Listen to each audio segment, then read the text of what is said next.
So MJF comes out for his match against some no-name Captain Sean Captain. Dean. Yeah. Okay, so does anybody know who this guy is? No. I had no idea who he was. I've seen him on Dark. I like his sterling. I love his. He should be demoted. He's in the Rhodes family thing. He's another black guy, the Rhodes family that we don't know why or how. But anyways, so this Captain Sean Dean, whatever, should be demoted to ensign, Roberto, because his record was a sterling 4-5. Okay? No, that was 1-3. Sean no, Dean it was 4-5. That's almost 500. Last year, though. Let me continue. We're taking a long time here. Okay, so Punk runs down, and MJF runs away, and then Punk hits the GTS of the Dean, and then they give MJF the victory by DQ for some reason. Mm-hmm. So after the match, Punk said, "This is MJF's future." Because of interference, and I thought, I thought that was a weak, lazy finish, and it kind of had. I'm sure a lot of people were confused. But it makes MJF 0-1 for the year or something. Oh, and, big deal. That's so stupid. What'd you think of the promo? What'd you think of the promo? They actually said, let me just say this. You're right, because Joe, I think it was Tony goes, oh, yeah, now he's 0-1. And I was like, who gives a Yeah, but I think that's what they'll do, where he's going to keep with his matches until he accepts Punk's challenge. Well, that's what Punk whole said. rating system to me is JoJo is All right. So after the match, Punk said this is MJF's future until he steps in the ring with him. MJF got a mic and said it was bad enough he had to wrestle in herpes-infested New Jersey. By the way, these two guys were just cussing left and right, and it didn't add anything to this. Punk responded, the crowd were winners, and he was a loser.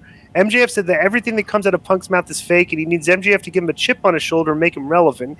He said Punk called him a waste of money, but Punk was the one who sold Tony Khan and all the people a bill of goods. MJF said Punk was not a savior, but he said that he was. MJF said that Punk got really offended when he called himself Roddy Piper. He asked if Punk thought he was Piper because the last time he checked, Piper was talented enough to main event at WrestleMania. He then said that he might get around to main event Mania too. Punk responded that all he wanted to do was kick his ass and all he could do is run and hide. Punk told him to go where the grass is greener, main event a buy one, get one free extravaganza, and get released faster than he lasts in the sack. MJF then said if Punk wants this match, he can have one next week against Wardlow, and you knew that was coming, like the way they were building that up. And he cussed a lot too during this. The crowd chanted.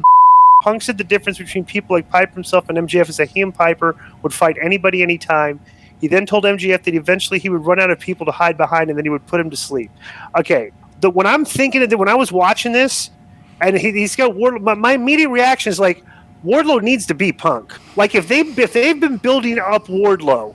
Like all these weeks, doing all these squashes, everything he's getting over. If he loses to Punk, bro, that's what they've been doing with their big guys constantly. Is they build him up a little bit and they lose like the what first. What they're probably going to do, because there's no way I can see Punk losing. That's too quick. You really I think you I've no idea, everything you've done with CM Punk, you'd it up. So I think Wardlow's hotter than Punk right now. He is. Okay. So here I'm saying. They're going to have a non-finish. That's what's going to happen. Yeah, none of them should be beat.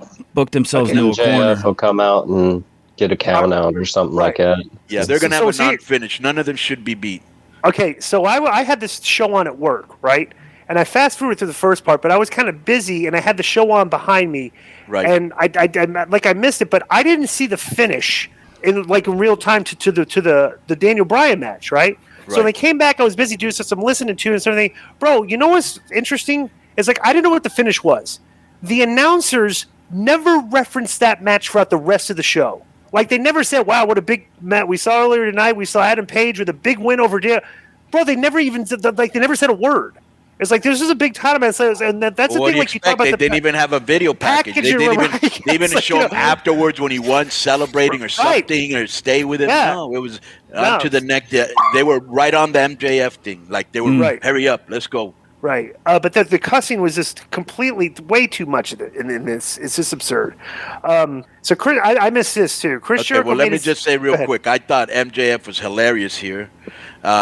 Punk had a couple one-liners, but I just think when he called them, bro, did you notice this?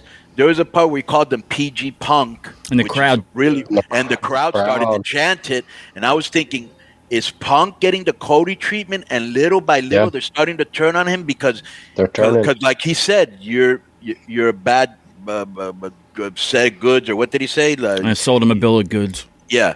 I think people are starting to realize what the Punk. I mean, what are you really doing? You know what I'm saying? I'm making a prediction here. Yeah. Punk is going to get booed and Wardlow's going to get cheered next week. You're probably right. I think they're tired of seeing CM Punk do nothing.